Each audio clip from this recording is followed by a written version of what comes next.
All right, welcome everyone. I think we're just waiting for a couple folks to join in.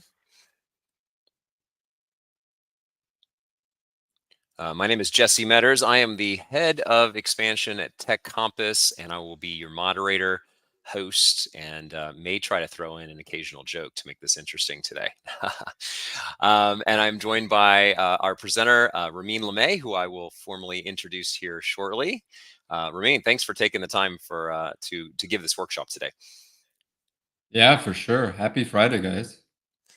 Yeah, happy Friday. For anybody who is going to be watching this later, we are excited for you to get this content, and we really hoped this will be super educational, informative, I should say, and helpful for our community of those who are at all tied to PCI DSS or payment card. Uh, Processing the security around protecting your credit card information, and some really great compliance strategies that Ramin's going to share today. So let's go ahead and get into some introductions here. We'll get right into it. Um, I know we're still waiting for some folks to show up here live, I believe. So I want to be thoughtful here on just some questions that I want to ask. But we'll start with just a quick intro. So Ramin Lamei is the founder of TechCompass, and actually comes from a really prestigious background. He was the security leader for a large FinTech payments company called Global Payments. They're now over 25,000 employees across 5 continents, 100 different countries. And during his tenure there, he performed a variety of roles. He was leading all of security, transitioned into roles where he was leading a major cloud transformation, and migration, as well as was for a couple of years a part of being involved in every aspect of 34 different mergers and acquisitions. And we're talking, you know, any kind of industry you can think of that would have had a type of payment system involved there. So when we talk about the expertise and the experience that Ramin brings to this presentation, 13 years involved in PCI at a very intimate level, and seeing multiple sized companies, and seeing a company scale from 4,000 to over 25,000 employees, and now has built out a consulting cybersecurity boutique practice called TechCompass that really focuses a lot on companies that are in the financial sector, a lot of fintech organizations, and so we're really privileged to have you to talk today, Ramin. Thanks for doing this today, and welcome.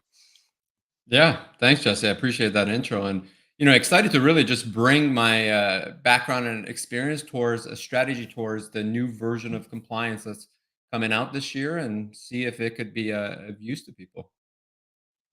Absolutely. So I know we're going to have a couple different audiences that will be viewing this, right? And so, Ramina, I think we want to maybe start with some basics, just in case we do have some folks here who aren't as familiar with PCI. This could be maybe they're in an organization where they're part of giving evidence, or their team has to participate in some of the audit activities.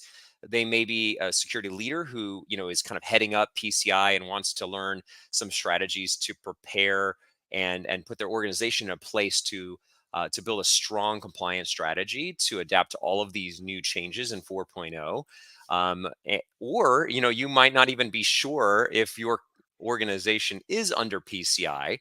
Maybe you take payments from your customers. You have an organization that takes credit cards, and you want to know, hey, do I need to be aware of some of these changes? So, in knowing that might be our audience, for me, can you give us kind of some high level overview of PCI DSS? How does this apply, real quickly? Just kind of some high level basic terms, and then we'll dive into 4.0 and some of the strategies. Yeah. So PCI DSS is applicable to companies that either take or transmit cardholder data, right? Cardholder data is your credit card number. It could be the expiration date. It could be the CVV, the name on there as well. So as that information goes throughout your application or goes through a processor, if that as I mentioned, as that data goes through your organization, then that becomes part of the scope as well, right? So that's how you know you're part of the scope. You're required to have PCI certification, and then there's different levels of certifications depending on the number of volume, right? How many credit card data goes through your systems, as well as having the information go through your system. There are different strategies and options on having a provider that takes that liability off of your systems too. So there are different models on how to process credit card data where maybe your environment never sees cardholder data, even though you might accept it, and it's purely you're using a third party to cover the whole transaction lifecycle. But just in terms of reference here, you'll see on the left-hand side, there are four different types of merchants, or excuse me, levels of PCI as well, right? So depending on the volume of card, going all the way from level 4, which is the least amount of cards, going all the way up to level 1, which is the most amount of cards. And you'll see there the more details. What's really the key difference between level 2 and 1, and further down on level 2, is how you achieve compliance, right? So between level 2, 3, and 4, these are more self-assessment questionnaires that an organization would fill out. And there's different criteria based on how you take cards, whether it's you're just taking it online or you take an actual physical card as well at your location. So there are different type of requirements there. Um, and then for the organizations that are level 1, that's where you have more of the hands-on auditors in your facilities going back and forth with you guys in terms of interviews, and then looking at artifacts to validate requirement by requirement. So those are going to be a lot more of the hands-on.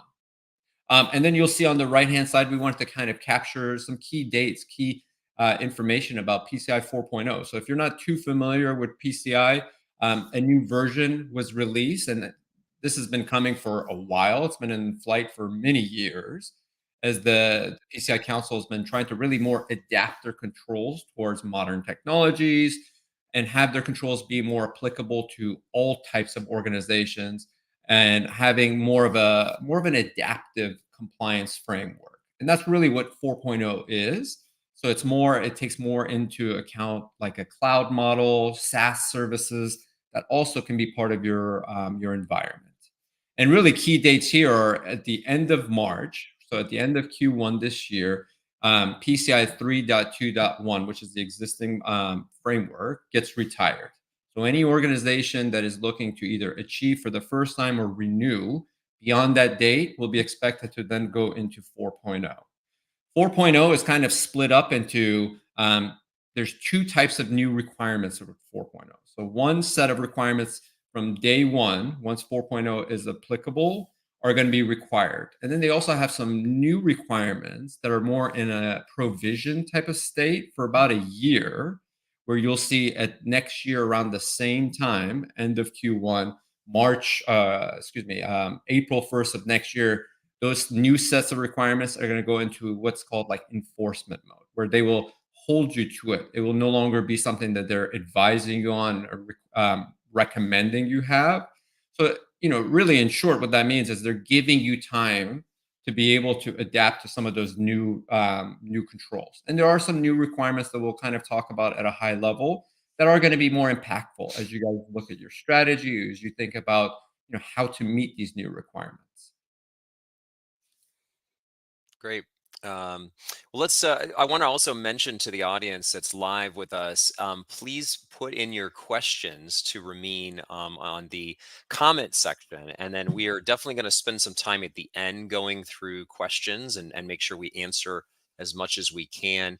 But also, if it's applicable throughout our presentation, I might ping Ramin here and in the middle and bring up a question if it's applicable as we go. So let's get into the new changes, and we'll go into the next slide here. So, Ramin, Yeah. when we look at all of the changes, I think maybe walking folks through just really briefly. You mentioned a couple of them, right? Like why some of these changes were made and why there was such a large transition in 4.0 versus in the previous versions because of all of the uh, ad- innovations, really, right, in the way that we receive and take and use payments in a business today. um, let's talk about the new changes, but in that mindset, if a company, if someone who's watching right now maybe is trying to kind of wrap their head around, like, well, what is it that this encompasses now, and how do I need to be thinking about this as the innovation of payments is changing, and also, where are you storing the credit card data within an organization is becoming a little bit harder to understand, right? And it's a little bit more complex, especially with cloud infrastructure, and all of the APIs, connectivity, and the SaaS services, right? So, kind of walk maybe folks through some of that as we go into these new changes. Yeah, I think, the way I broke this slide down was kind of four different areas, right? So starting from the top, you're going to see new requirements, right? That's always going to be normal for any update to compliance. There's a lot of new attack vectors and things like that that they incorporate in there, where you just have kind of flat out new requirements like multi-factor, right? Multi-factor wasn't called out like the way it is now, where it's kind of more mandated. It's how you access your cardholder data environment, and it covers all the different ways you can access that environment. Where in the past, it wasn't called out that way, right? There's other areas like security awareness, data protection. Data protection is going to be probably one of the bigger areas in terms of impact to organizations on how they meet, where how you encrypt data at rest, right? In flight didn't really shift as much. It's making sure you're obviously on the supported encryption protocols and ciphers, but really at rest is where you're going to start seeing a lot more of a shift in how people meet those compliance. So that's going to be a really key one, as some of the traditional ways of like disk level encryption aren't going to be the same level of protection that PCI is looking for anymore. Now they're going to be looking for you to have a way to manage keys, rotate your keys, and you can't really do that with disk level encryption for data at rest. So then that means you have to think through a different strategy, whether you're encrypting at like an application level, at your database level, file level, however it is. That's going to be a real big shift there. It also takes a lot more into account, like your e-commerce, right? So e-commerce is going to be an area where we're going to see more requirements, more specifically called out towards online payments. Um, and then kind of coming down to continuous security, right? So this is where they're going to also look for more roles and responsibilities throughout your organization. So you're going to see a lot more of roles and responsibilities being called out in each of the sections of PCI, where they want to see kind of a racy type model, right? Who's accountable, who is responsible, who is being informed, and that's something that's going to be more behavioral focused, along with how you guys call out your scope as well, right? So this is where before they were a little bit more black and white in terms of scope, where now they're trying to kind of shift back and say it's up to you to define your scope. Come up with your rationale, come up with your methodology, and then prove it to us in terms of like to your auditors, and then they'll validate if that makes sense to them or if it does not. So they do give you a little bit more autonomy that way as well. And then another key area that's really going to be impactful, I think, is going to be around logging and monitoring. So this is where they're also expecting you to be more aware of your controls like logging and ensure that those things are continuously happening. Where if they break, if, for example, you have a device stop logging, they expect you to treat that like an incident and quickly be able to identify it and remediate it, and then show validation that you're doing that on an ongoing basis. Um, the overall framework is going to be a little bit more flexible. There's a lot more risk-based approach towards the controls. There's more customized ways of meeting the controls as well, which is going to be really interesting to see how that goes as the audits start.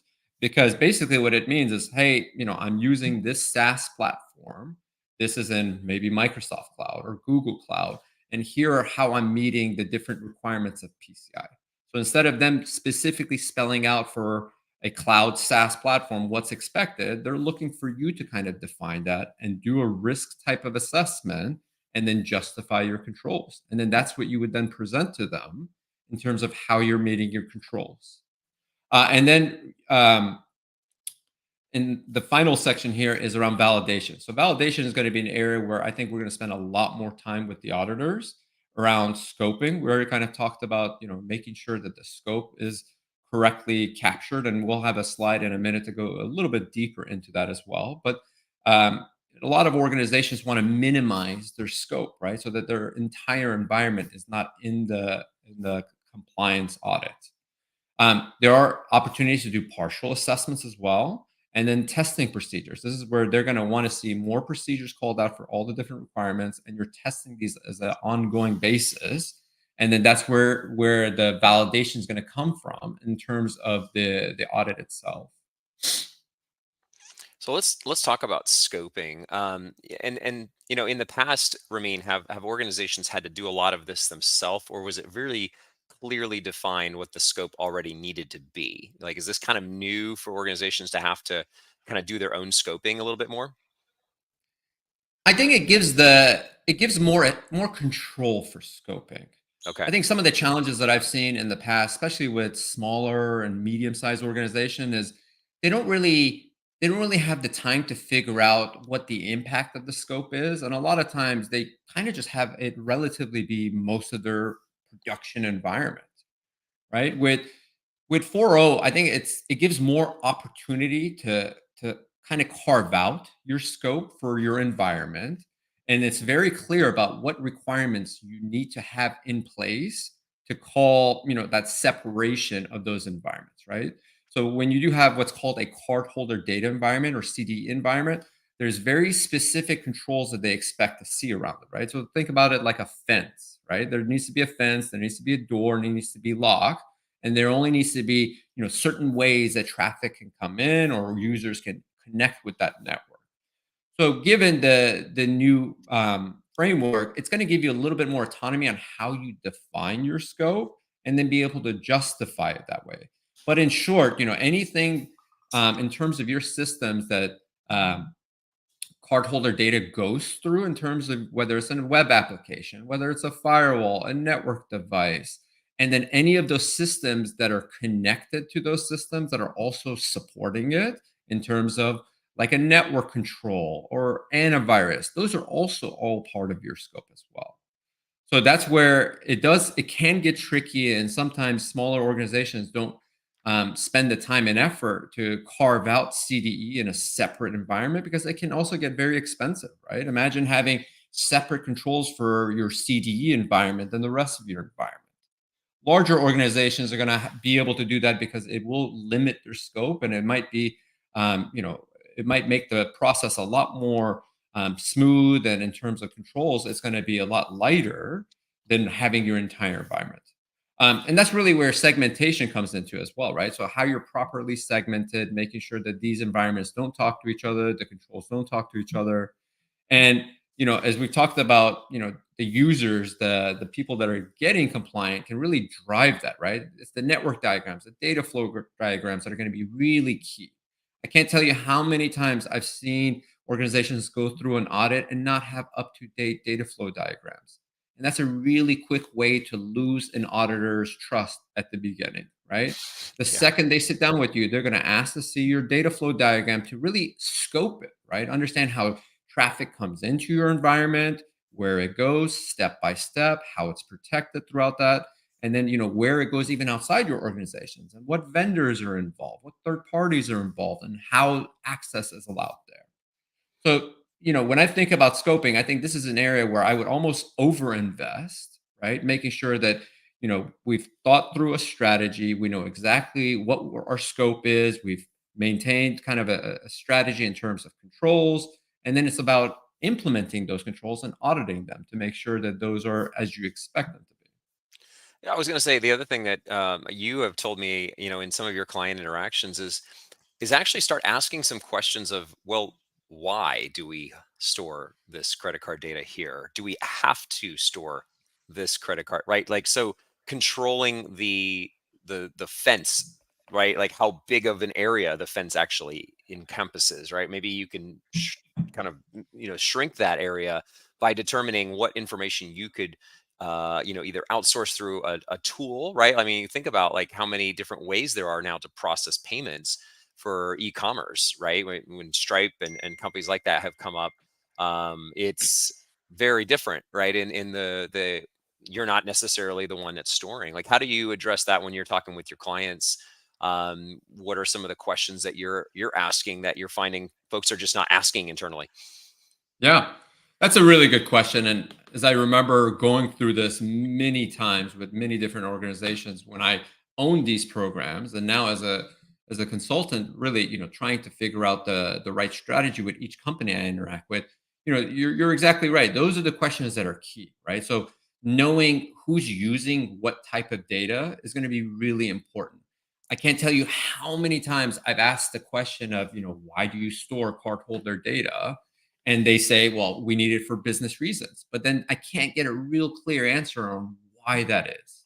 And a lot of times, what I've identified is what they really want to do with that data is have analytics and trend data, but they don't really need cardholder data for that, right? And that's where Hmm. a third party consultant can add a lot of value, is because if they understand your use case, they can help you solution for it, and reduce your scope at the same time, right? So if you need, for example, just analytic data and trend data, well, a lot of payment providers, like the one I worked at before, for example, provide tokens as an option, right? So instead of you storing a card number, they give you a token, which is something that they can always reference and change for you if you need the actual card number, right? So instead of storing the card number, you store the token.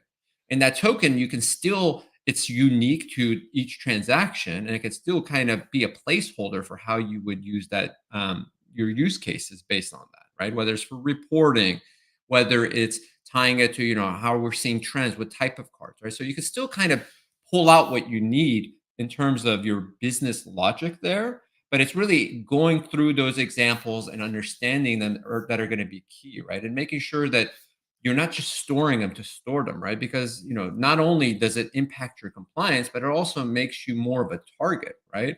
I Yeah. remember even before PCI 3.0, where companies didn't really have strong data retention, right? So companies like that interacted with PCI would store cardholder data and never delete them, right? And PCI 3.0 really called into effect retention, right? Why are you storing, beyond 2 years worth of cardholder data? You're really just kind of growing this, attack surface. And if you don't need that data and you're only, storing it for historical reasons, you need to build some controls around it. And 4.0 is going to build upon that as well, right? And it's going to really make you question yourself on, do I need this data? Because if you also don't need the data, you can kind of reduce your scope or even eliminate your scope for PCI by having your third party processors like the Stripes and others completely take over that transaction cycle, and you're just, you're more of a third party that's facilitating the application, and someone else is coming in and taking the payments for you on your behalf. Yeah, no, it's great. Those are great strategies. And as we do a really good job of scoping, right, and asking all these kinds of questions, I think that's an area that you really got to focus your time on with these new changes. Now it's time to prepare yourself because the audit is coming. That's my really cheesy Irish accent. I don't know how bad that was. It sounded more Scottish, but More I'll take your Scottish. All word right. for it. Well, anybody who's live with us who's Scottish is probably going to get offended. So sorry in But this advance. is also from Game of Thrones, so I don't remember him having that accent. Yeah. Okay. Well, then I really suck at the accent. Then all right, fine. But you, you planning. you get credit. You get credit for the attempt. I tried. I sure tried. That's right. Let's talk about planning. So, what are some of the things that you recommend? This is definitely one of the strategies where you're the strongest, and the things that you provide a lot to our clients at TechCompass. But walk through, kind of high level. Obviously, planning, internally and even with an external partner requires a lot of additional knowledge, right? But from a general standpoint, what are some of the things that you recommend? Yeah. So, to me, when I think about compliance, obviously I think about it as a program, but I like to kind of break it down a little bit further and think about it as a project when you go to tackle it, right? Companies that don't have large compliance programs, right? Those are going to be having a hard time, having a reoccurring program, and they're going to really treat it more like a annual project, whether it's PCI or SOC 2 type 2 type of audits. And it's really important to treat it that way, right? And come up with your scope, as we kind of went through in detail, come up with your plan, come up with your dates, come up with your objectives, come up with, who are the stakeholders that you need to engage, and treat it like a company-wide project, right? It's gonna be a large effort, especially if you're going to go into 4.0, right? There's going to be, like we talked about, new requirements, different ways of achieving those, and not all of those are going to fall into the security and compliance areas, right? It might fall into your developers. It might fall into your database teams. It might fall under your IT administrators, right? So it's going to be really impactful to different parts of the organization. So it's going to be really important to get organized, have a plan, have plenty of time, before the audit is, kicking off, to have gone through a lot of this. So you're not in a reactive mode, right? You want to be as proactive as possible.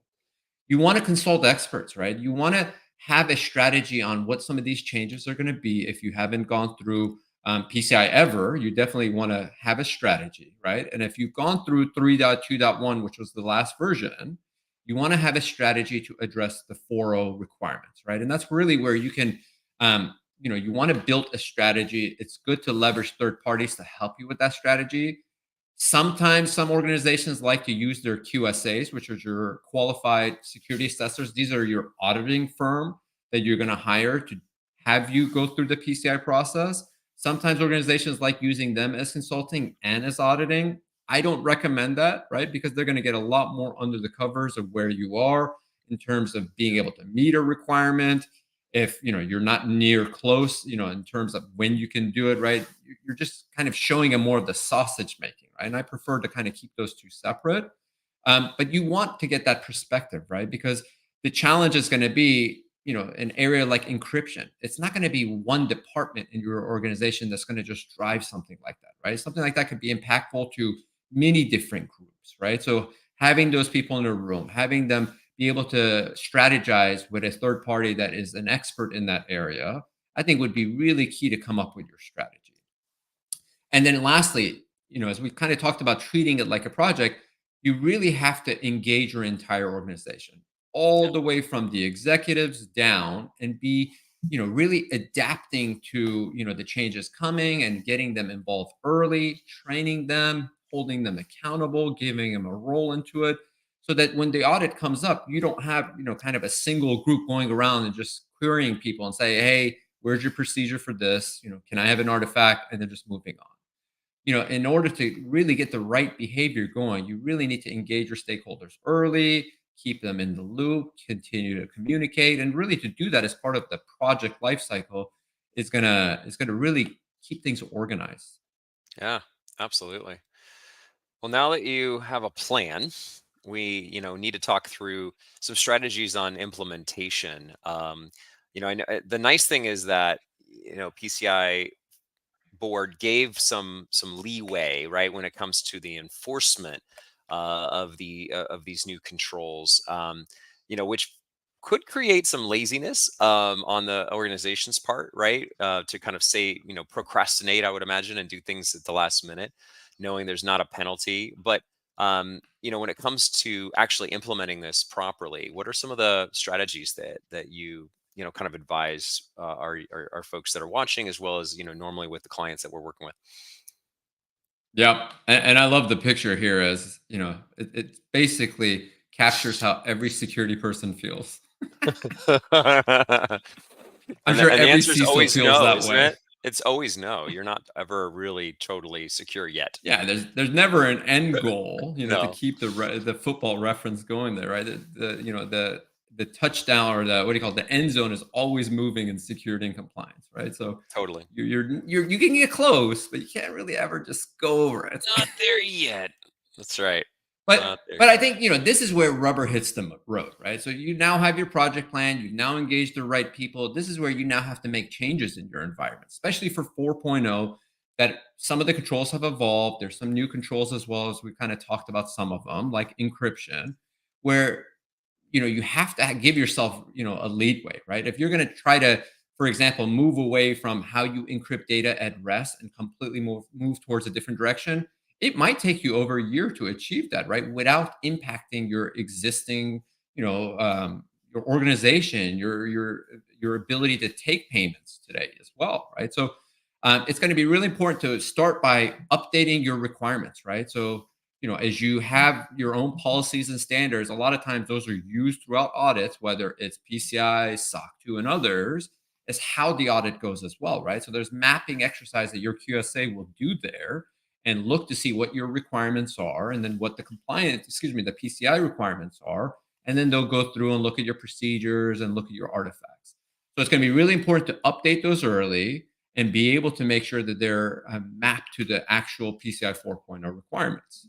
And then it becomes, how do I now implement these controls, right? Whether you're adjusting them or you're adding any new controls, right? So this is where you have to then implement them, right? If you're changing how you do encryption, you have to implement them and give yourself enough room and time as part of your project to be able to achieve them. And you have to get the right stakeholders involved, just like any other project, right? If you're going to, um, change how you do encryption, right? You're going to need your developers involved, your database teams, your network people, right? And you can treat it like, a sprint, whether it's part of Agile or Waterfall, however you guys do your projects, but it's going to be really important to coordinate those. And then the last one is, as we've kind of talked about, is the training.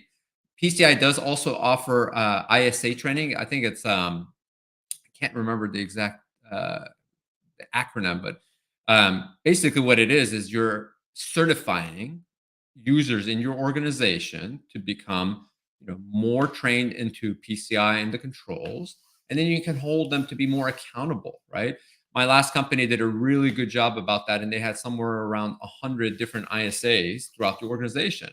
And when PCI came around, or as part of even your compliance life cycle, it was expected that these individuals, there you go, thank you, it was expected that these individuals are going to be accountable, and they're like your champions, your compliance champions. And it's internal security assessors. So you can get them certified. It's a good way to get them more accountable and to be kind of like your compliance champions. Yeah, kind of And reminds me also, of like a security champion for, an AppSec team, right? Where you get your developers yeah, involved in making sure the code that's going in is actually done in a secure manner. It's engaging the whole organization to take responsibility. yeah. And the way we did it before is we wanted each group to have, for example, a few ISAs, right? So imagine a few people on your database team. And Yeah, then these people can be, kind of leads in their area where others come to them and ask questions as well. So it could be really beneficial so you don't centralize a lot of that. yeah. Takes a village. Takes a village to do this. Well, let's talk about testing. So, just like anything, right? If you're developing software, you have to test it first before it goes into production. For any of you who come from a software engineering background, but there's an importance to a pre-assessment, and what would be the value there? I wanted you to talk about that because I think that's so key here. Just that test run, almost like a tabletop exercise for PCI audit. But walk everybody through that a little bit, Ramin. Yeah.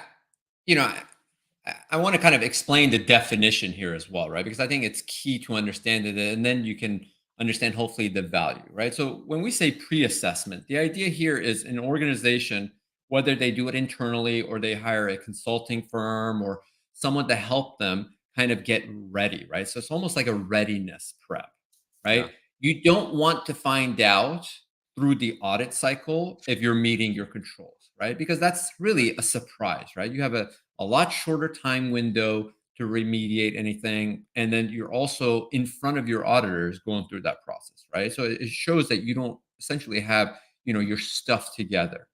So the idea here is kind of shifting everything to the left, right? Just like baking security into your development cycle. This is really just, shifting compliance left, right? And being a little bit ahead of the curve, going through a readiness checklist, right? And that's how you can kind of look at it, right? But I would truly treat it like an audit, right? I would have people in my organization that are going to go around, sit down with the different stakeholders and control owners and say, let me see where your controls are, where are your procedures, here's what's expected and how are you meeting them, and give me, artifacts to validate, right? It's really important to note as well, as you go through that cycle, you can also reuse what you collect there for your actual audit, right? So imagine you went through, just making it up for like requirement 10, which is like logging and monitoring. And you go through and you essentially perform the audit, right? And you have all the artifacts. Here are the policies, here's the standards, here's the procedures, here's my incident response plan, here's all the validation of controls I did, here are the logs, here are the sample tickets. You can turn around and hand that to the auditors when it's time, as long as those are all clean.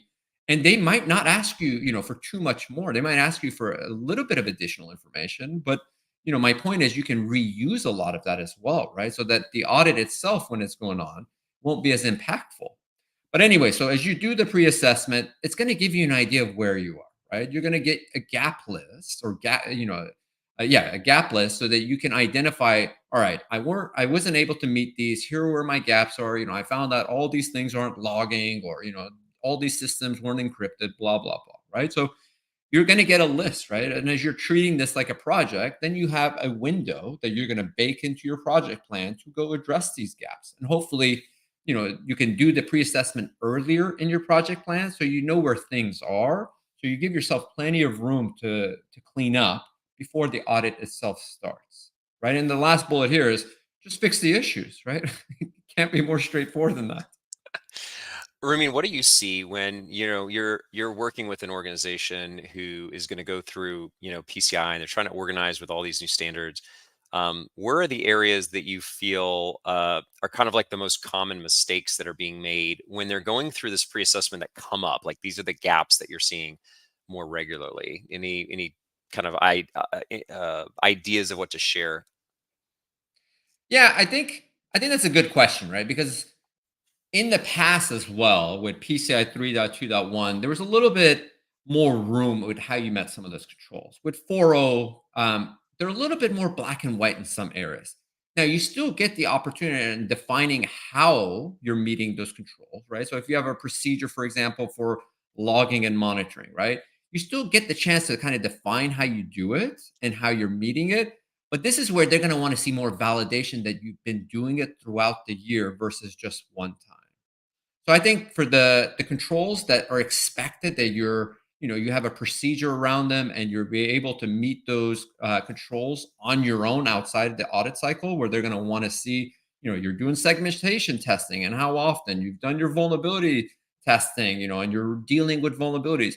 It's going to be really key to have clean process, clean documentation, and have those documented throughout the year in a clean place. Put them somewhere where there's available when you start the audit process.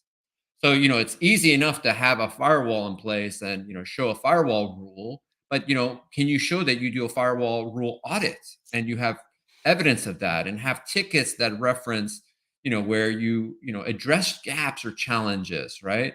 So it's going to be really key to make sure you have the right documentation, the right procedures. And then as you guys, operationalize those, make sure you're capturing those, as part of your normal day-to-day process. So when the audit comes around, you're not trying to go create these. You already have them. You're now just, whether you're collecting them then or they're already centrally located, you're then just presenting to the auditors. I think that's one of the biggest challenges I've ever seen an organization deal with is, they find out they don't do firewall rule review. And then they're scrambling last minute to show that they do it. But that's not going to fix the issue if you haven't doing, you haven't done it for the whole year. You've just done it once. So those are the areas where you really have to think about compliance more operationally versus a one-time exercise you go through. And there's a lot of controls that have to be met that are similar to those examples. Yeah. As a pause here, I'd love to poll the audience of folks that are watching live with us. How involved are you in your organization with PCI? Are you leading it? Are you involved as like one of the stakeholders that's communicating?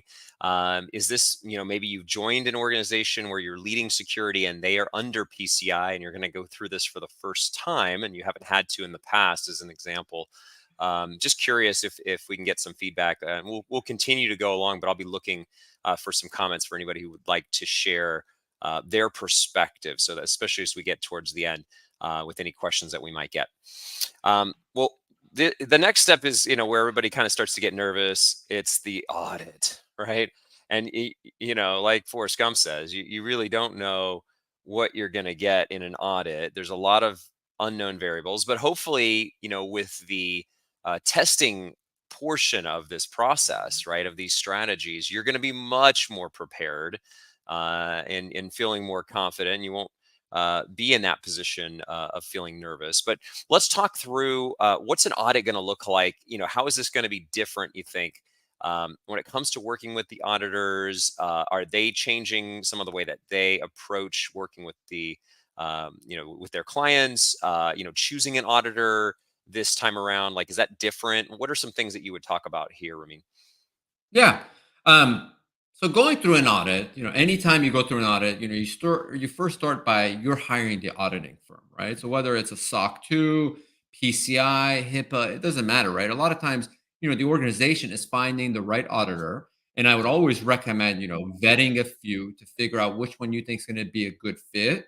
And don't look for them to go easy on you, right? You want your auditing firm to be thorough. You want them to be engaging with your organization, and you want them to do a good job for you, because at the end of the day you're hiring them and you're paying them, right? um, so I think that's going to be important, right? So with 4.0, I think what's going to be interesting is, it's new to everyone, right? So not only is it going to be new to you as, the company that's going through an audit, but the QSAs have never done this before either, right? So you got a bunch of new set of controls. You've got, updated controls. You've got a lot more focus on documentation and procedures, where they're going to be looking to see how you're meeting these controls, and you're really both going to go through it together, right? So it's going to be really important to make sure that you guys pick the right QSA that's a good fit for your organization, because they're going to be attached to you guys for a period of time. And I will tell you, the life cycle of an audit for PCI, the fastest I've ever seen one go is a month, but the longest one I've seen is, easily up to 6 months, if not longer, right? So these things could be, really long engagements that you want to make sure you find the right fit, in terms of an auditing firm that's going to support you and your needs. And then the second part is, how they engage with your teams, right? Who are the team members that are going to be part of this process, and having those, prepared, as we talked about.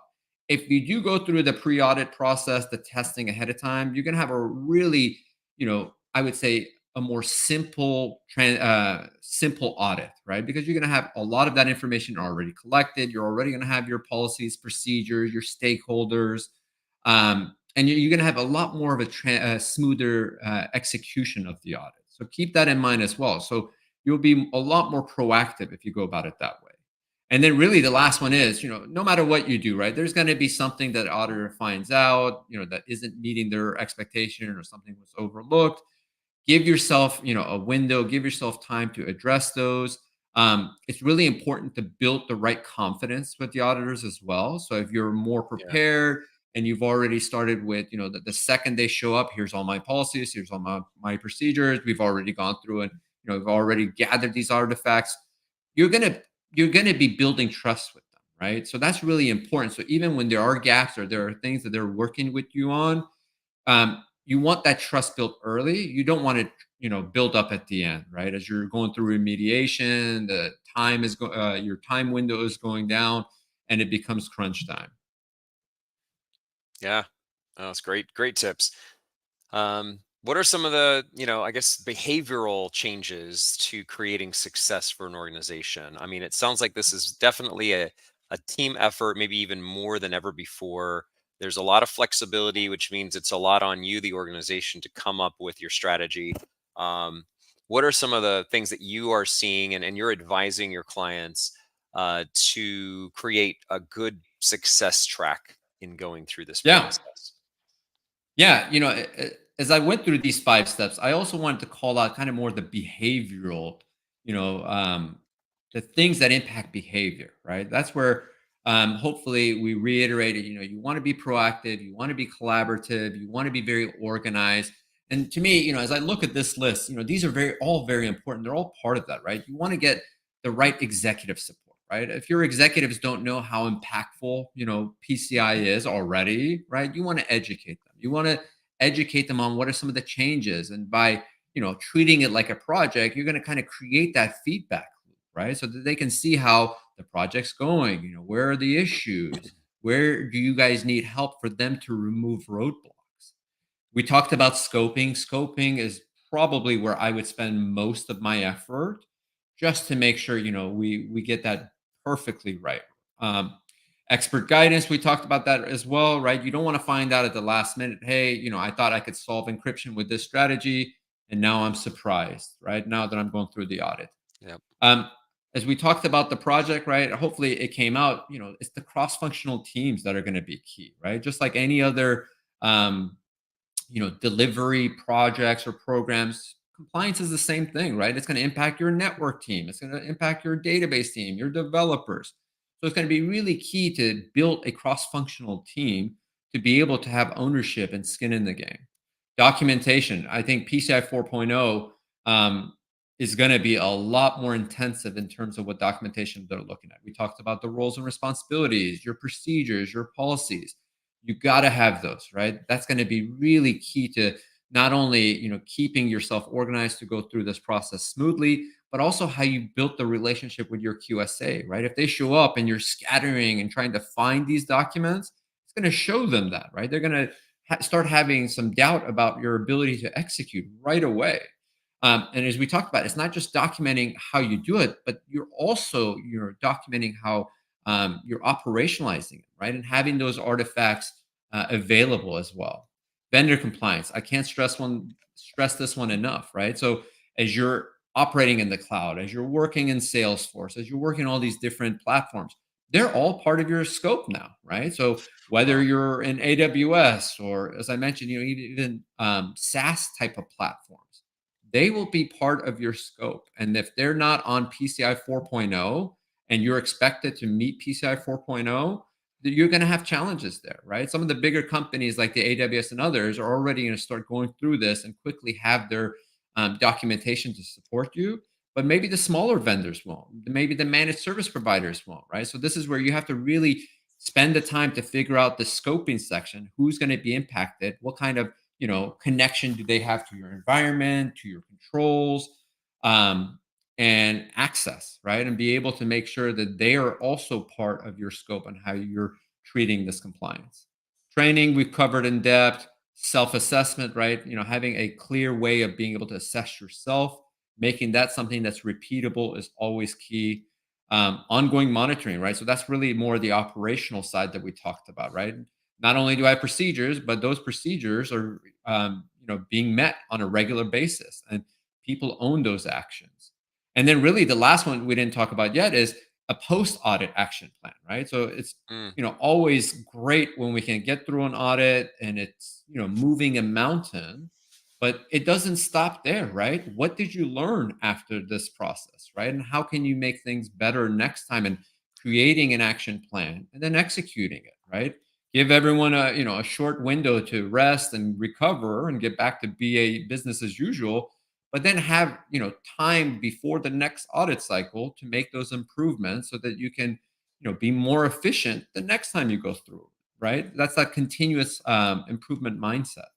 absolutely. It's one of the things that we do in our penetration tests for our clients as well, right? It's that remediation period where we want to really help you and educate you on how you improve this after the test is complete, right? And I not just take the information, the report, and say, okay, well, I guess we're good, but no, how do we now make organizational changes? And I think you're right. Like, what did you learn from the audit? Same thing as after a major incident. If you go through a security incident, you have to go in and come together and say, okay, what did we learn from this incident? How can we improve? And getting all the stakeholders, organized. And it sounds like this is a much more collaborative process than even ever before. And there's so many different factors to think about. So you really have to be good at managing the project. I think the vendor compliance was an area that I actually had some questions just, and I think this might be questions that folks are thinking if they're not as involved or as detail involved as maybe a leader that's running all of this, but maybe they're part of a team. Um, how do you know if that vendor you're using, like, hey, I want to select, hey, we're under PCI, but I want to select this SaaS company to work with us. When does that SaaS company have to also be PCI compliant? Like, because it's all about credit card data, and if that company is processing something for you or whatnot, like how do you determine if they need to be under PCI, or if even working with a vendor might take a lot of your responsibility of PCI off the plate, right? If they're taking all of the credit card transactions on their business and now they're under PCI and you're no longer needing to be. I don't know, like how do you talk through that a little bit, and then we'll go into questions. Yeah, I think this area will be impactful, right? Because in the past, 3.2.1 was there for over a year, right? So you haven't had this issue in a while, right? So Hmm. now, as you have a transition mid-year, right? And if your vendor is part of that cycle, they're in scope, right? So Mm. they will also have to prove their compliance as part of your cycle, right? And that could be through their own report on compliance, ROC, Uh-huh. right? Or they're part of yours. So this is where, the scoping, engaging with your QSA as you go through that exercise, you're going to call out, who your vendors are, and you're going to get a very clear list of which ones are going to be included in your process, and then what's the scope for them too.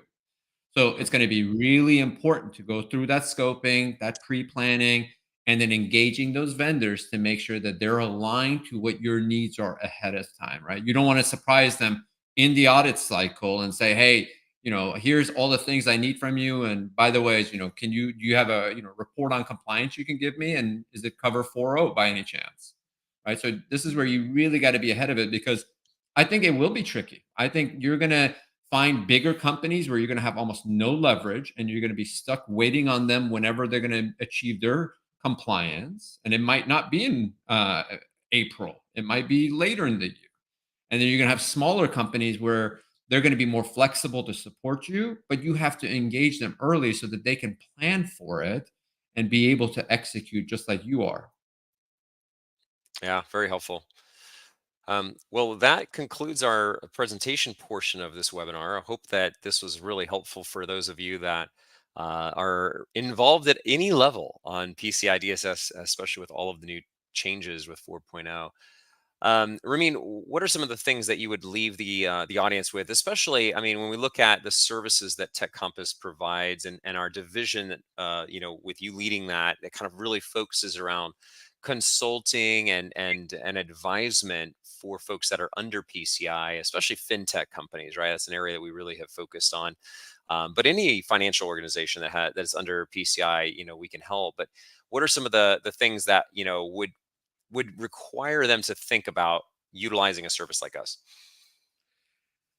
I think a lot of value that we can help with is around your strategy, right?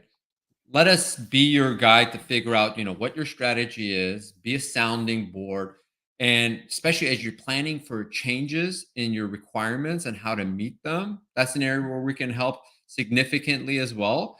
And also around, helping you with controls, right? If you don't have the right controls, you don't know, whether it's workshopping those or implementing those are going to be key. And then the pre-assessment, right? I think it's going to be really key, as quickly as you're ready to go through and do a readiness test, right? Or excuse me, I said test, an assessment, right? And going through that and having it almost like as you mentioned, Jesse, a tabletop exercise, and getting prepared is going to be really important, right? And that's where you do want to rely on, whether you have an internal compliance team, or if you don't, bring in an organization like TechCompass where they can help you go through that exercise and adapt to your environment relatively quickly, right? Not every environment is going to be the same, right? And being able to achieve the different complexities of the controls are going to be a challenge. Yeah, absolutely. Well, any questions that we have from the audience, feel free to go ahead and put those in now. I haven't seen anything come through yet, so I think we're pretty much done. So we're going to put a survey here. We'd love for you to take it. Take 2 minutes. Just to kind of get a sense of, look, was this content helpful for you? Do you want to see more content like this? Do you have a question that, maybe we can answer on a separate call that's more customized to, your needs? We're happy to set up like a free consultation, right? And just have a conversation, kind of learn about your challenges and see where we can provide value. So there's a link here below that you can click on and take the quick survey. We'll also be most likely sending this out to those who had registered for the event, so you have that as well. And we really hope that we can be involved in helping you navigate technology securely at TechCompass, and bring you more content like this as the next weeks go by. So I don't see any questions. Ramin, thanks so much for taking the time to share all of your great strategies and tips and experience to those watching today and those watching in the future with the recorded version. We appreciate everyone's time, and we hope you have a great weekend and a great Friday. Thank you, everyone. All right. Goodbye, everyone.